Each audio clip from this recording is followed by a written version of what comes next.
Glad People's Stadium here in Mobile, Alabama. I'm Mike Griffith of Dog Nation reporting, like I said, outside of Senior Bowl practice. They've got some contract rules in there with the NFL Network, so not able to go inside. But outside the stadium, where the South practice has just gotten started, they're practicing under Kyle Shanahan and the 49ers staff. Later this afternoon, the North team will practice under John Gruden and the Oakland Raiders. So obviously, Georgia's got a couple of players down here. Jonathan Ledbetter, talented defensive lineman, and Nick Moore, a long snapper. DeAndre Walker was supposed to play in this game, but he was a late scratch. He actually scratched last Thursday, didn't announce it until Monday. I think he was hoping that that groin injury would get better in time for him to compete in the Senior Bowl and potentially raise his draft stock.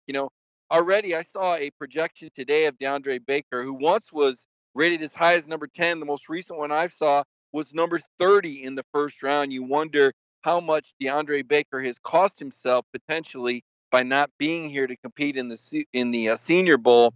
These NFL scouts, administrators, coaches, they really want an up close look at these guys if they can get them. Surely there's film out there of DeAndre Baker. He had an outstanding season. I don't think anybody would debate that. But out here in the Senior Bowl week, you get an opportunity to watch these players go one-on-one against some of the other best talent in the country. And they also get the opportunity to sit down and interview with different clubs, executives, administrators, scouts, and coaches. Of course, players like DeAndre Baker and DeAndre Walker, they'll have those opportunities at the combine to sit down and talk with teams as well. That's coming up here in just a couple months. But yeah, right now it's all about the Senior Bowl. Most all the NFL coaches are here. Understand Dabo Sweeney of Clemson's here. No Kirby Smart sightings. These NFL coaches, they like to talk to the college coaches about the players, build the relationship. We know that Nick Saban will be here. We know that Gus Malzahn will be here. But build those relationships so they can pull the coach and say, hey, tell me about this guy's character. Tell me about what this guy has done. Certainly, Georgia has a lot of draftable guys this year. In addition to the outgoing seniors, you had all those juniors that turned pro. Riley Ridley, chief among them, could go as early in the second round. McCole Hardman, a speed guy, maybe not getting as much love from the NFL people and scouts as his agent told him that he would. McColl's going to need to run a really fast time at the 40, or else he's probably going to wish he came back for another year. Just listening to some of the scouts and coaches talk down here. Georgia has other players that went pro. Isaac Nauta, chief among them, and also Elijah Holyfield. Haven't heard much about Holyfield or Nauta yet. That doesn't mean that they're not going to be selected or have good draft stock. Just not the buzz that you've heard about Riley Ridley so far down here. The questions that are being asked. Certainly, DeAndre Walker is a guy that a lot of these scouts had wanted to see. He had such an impressive game against Alabama down the stretch in the SEC championship game with 5 tackles and 2 quarterback hurries, a sack, and a forced fumble. And of course, now these NFL coaches and scouts, they wanted to see him up close. Not going to be the case. DeAndre pulled out. So it's already been an interesting week down here. And I don't know if you've had a chance to read dognation.com and some of the stories that I've put up. Yesterday, I put a couple of stories up, earlier this morning, I put a couple of stories up with Senior Bowl Executive Director Jim Nagy. Jim was a scout for the Seattle Seahawks the previous 5 years, working the southeastern region of the country, and he had a lot of things to say about DeAndre Walker and Jonathan Ledbetter as well. Provided some insight into those Georgia practices behind the red and black curtains, as we like to say. Kirby keeps things very closed off from the media, so very hard to know. I see Eric Patton wants to know the latest on the defensive coordinator position. The latest is there is no latest. Obviously, Kirby hasn't made a move on that yet. We wondered if he was waiting until after the holiday to do that. Talking to some of the coaches, though, I keep hearing Glenn Schumann's name. And, the question that I would have is that Glenn's only 28 years old, but then you look in the Super Bowl and you see the Rams are coached by a 33-year-old guy. So I don't think age is going to be a big factor. I'm not sure what Kirby would be waiting on if it is indeed going to be Schumann or potentially a co-defensive coordinator situation with Lanning. But as we've seen with Kirby, he's very deliberate. He's very patient.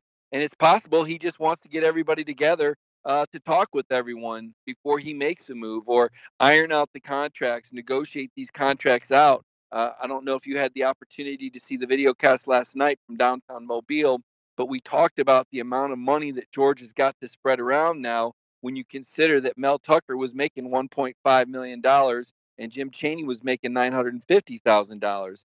That's $2.45 million by my math. And so far, all you've done is hire a tight ends coach and Todd Hartwell that's making $300,000. So that still leaves $2.15 million that needs to be spread out amongst these coaches. Now, Charlton Warren, you've got to think will make at least 500,000. That would bring him down to that would bring the pool down to maybe 1.5, 1.6 million, I suppose. But even then, you'd still have to spread that out amongst all those Georgia offensive assistants and defensive assistants. I would think James Coley, with his promotion to offensive coordinator, would probably be in line for a pretty hefty promotion. I don't know if he's going to be making the money that Jim Chaney is at Tennessee at an average of 1.6 over the next 3 years. But I would say Coley would be in that 1.3 to 1.5 million dollar range.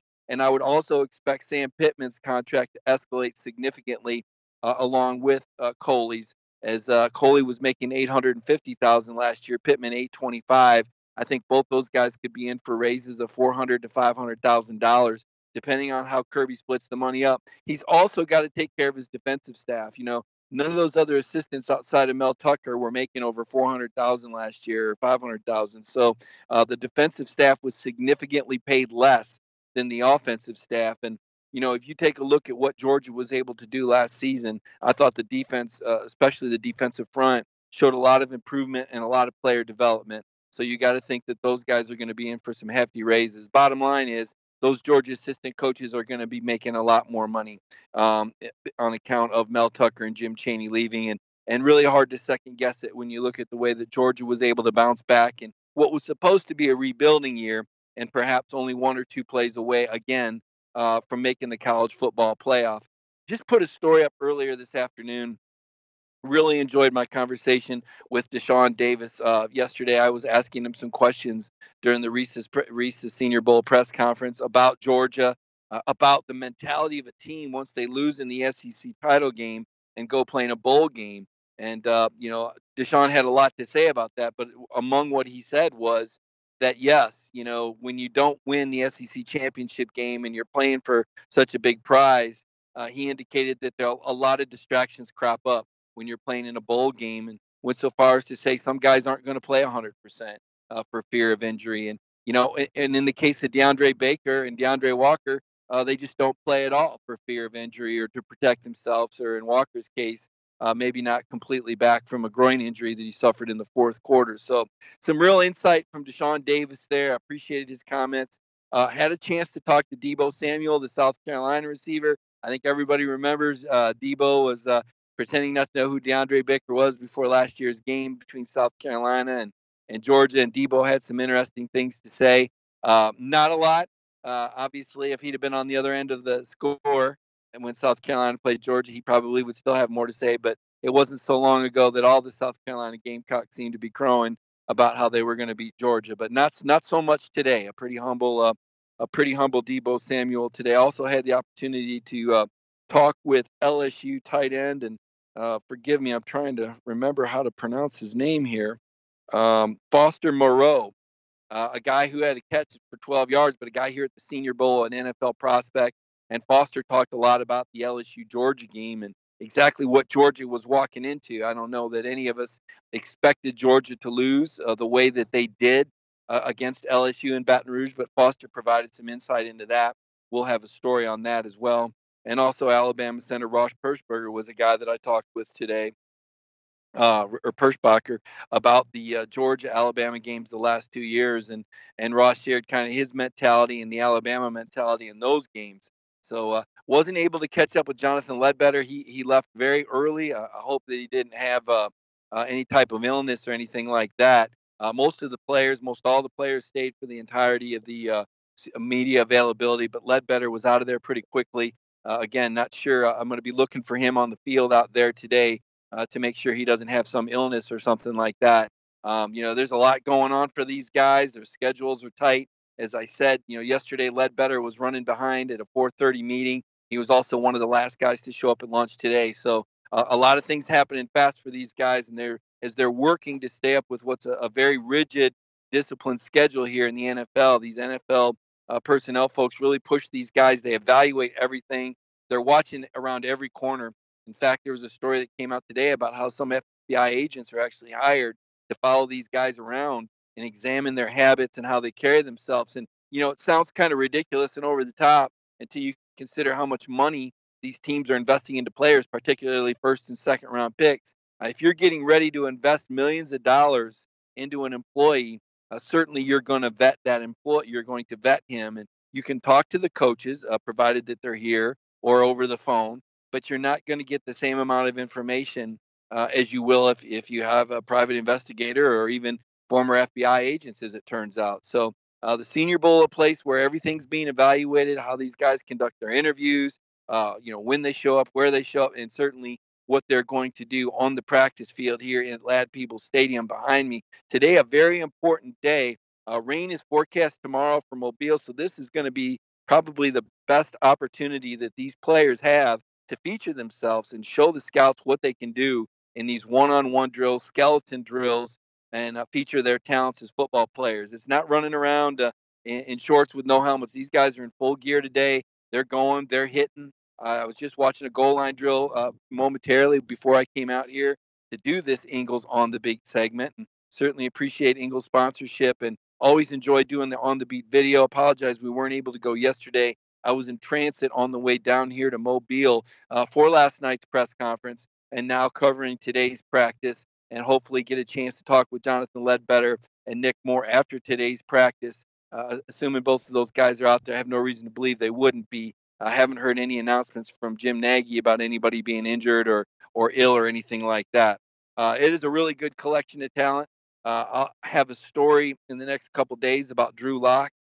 Drew Lock, a guy that, his performance against Georgia last year, not this 2018 season, but the 2017 season, that proved to be very important in Drew Lock returning to Missouri. And then this year's Georgia game was also very important for Drew Lock, even though he didn't throw a touchdown pass for the first in a game for, I think, the first time in more than a year.